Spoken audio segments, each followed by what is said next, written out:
What's up, Hypno fam? Super thrilled to be rocking and rolling with you here. I want to go through a handful of insights. Hopefully, you can use these in your practice. And what really sparked the desire to make this video is I had a student ask a question recently about how do you know the right question to ask a client in a session. And the reality is, I have no idea. I don't even think like that. And I thought rather than just say that, leave the person on their merry way. It might just address this at large and hopefully start to use this stuff in your practice, as I said earlier. When I go into a session, I don't think about being right or asking the right question. There's not even really an idea of rightness in my mind.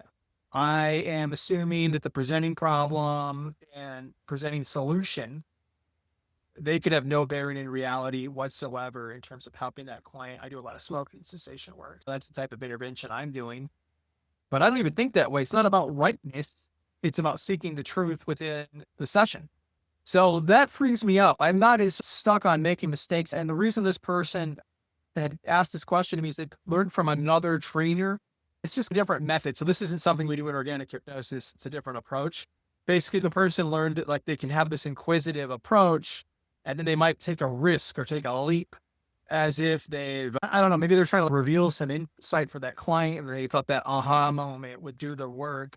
Whereas I engage it just, I don't even know how to think that way when I'm working with people. That's the furthest thing from my mind. And bad often it's the case that when you get things wrong, you're just going to reveal the truth faster because you're providing the client in front of you an opportunity to correct you. I think Chris Voss says that, the FBI hostage negotiator. If you haven't looked into his work, he's absolutely brilliant. He says, never underestimate the desire for someone to correct you. And in my experience, that's absolutely true. But why not use it in a session when, people are having trouble really discovering what's going on underneath the surface? There's all this unconscious stuff going on anyway, making it difficult for them. So use this. You'll see me pan over to the right a little bit when I'm looking at my notes here. So you can use a wrong assumption to reveal the right path. And I want to just interject a quick little scenario with you here. Keeping it really generic, you might have someone in front of you saying, hey, I want to quit smoking. And you're having a conversation with. And then, by the way, this is a very natural thing to do. You go, oh, so is money the most important thing to you? Is that why you want to quit?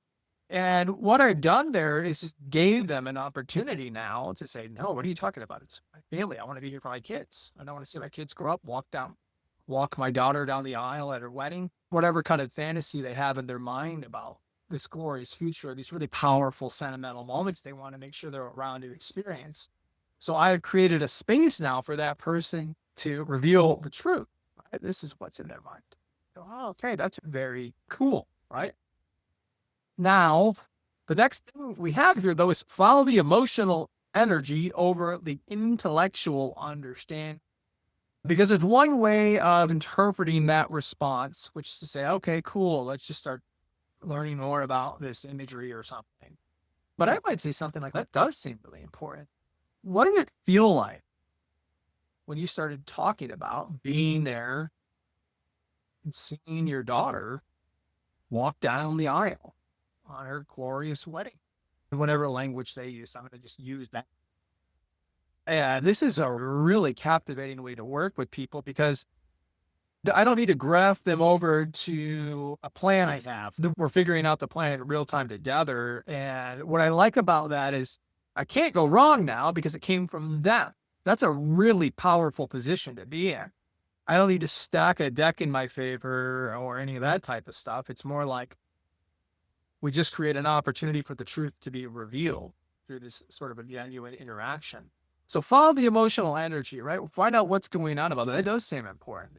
Yeah, that's maybe they'll start talking about how much they adore their daughter. And now, when that person needs a source of leverage to deal with a craving or to manage a challenge, they've got a completely different insight because we've actually gave them an opportunity to sit with something that's very powerful. Keep in mind, a lot of times, I do a lot of like habit change, smoking cessation.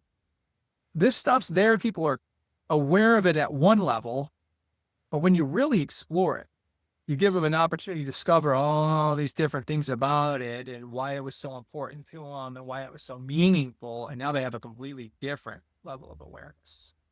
So there's like a co-creation, if you want to call that, or a co-exploration going on where I'm learning as the client's learning. We're learning together. That's why we're rooting our approach there versus like just more of a, hey, I have a process that's going to help you. That's a different type of a thing. And I want to let their corrections guide the exploration. And maybe they go down that path, and we call this blazing the trail, right?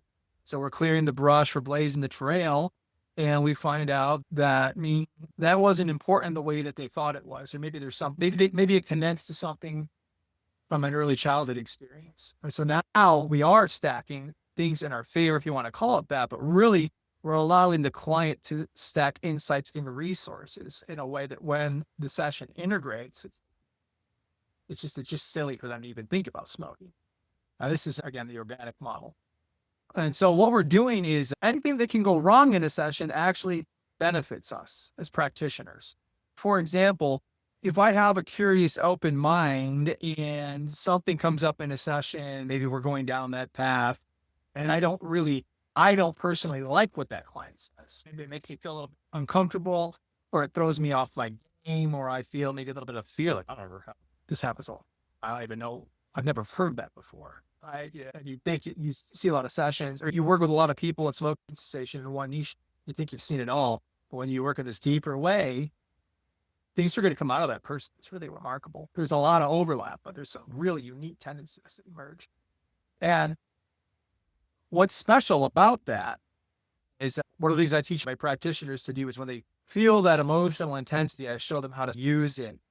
And I can't prove this, but it seems to be the case. When you level set and when you become steady again, we have this on film over and over in demos. And I actually had a practice. Allie Irwin, the body language specialist, she's a brilliant lady. She watched one of my demos and she noticed this too. It's when I study, they start to study. It's almost like it gives them like a tacit permission to explore something that's uncomfortable. And even if it's charged at me a little, if there's a little bit of indignation behind, I'd still take offense to that. I just know, okay, I need to calm, I need to feel that. Because it's just that fear or that emotional intensity really is just an indication that something important is happening right now, or something important has come up. And so anytime you feel like that sense to retreat or back away, that's okay. We call this going into the cave. I won't get into the whole thing in the modality, but basically you just want to have that emotional intensity. You want to honor it. It's a real thing we're dealing with the emotional intensity. We care about that more than intellectual understanding. Because if this were really an intellectual problem, they would have solved it. They would have read an article about quitting smoking and go, okay, no, I'm more informed. And it's not an information input problem. There's something else going on. So when we do this, it just reduces that emotional intensity. We're giving them the space to really feel it, consider it differently. And now the breakthroughs just explode one right after another. So oftentimes the fastest path to being right is going to be found in your willingness to be wrong. You should really feel empowered to ask anything. You just don't want to be overly rude. But a little bit of that challenging things is going to be sometimes the most fundamental part of the session too. So you can't even take that off the table. If you can say something that might be, I don't know, a little bit more borderline, and that person quits smoking permanently, you're in a pretty good place, and they're going to thank you for it. So some folks might think that's a risk, but I think if you're just polite, and if you go too far, you just apologize. Just all these things, just be a human. That's what organic hypnosis is. It's not about conversational hypnosis through the lens of language patterns and all these different types of things and suggestions. We don't really care about that.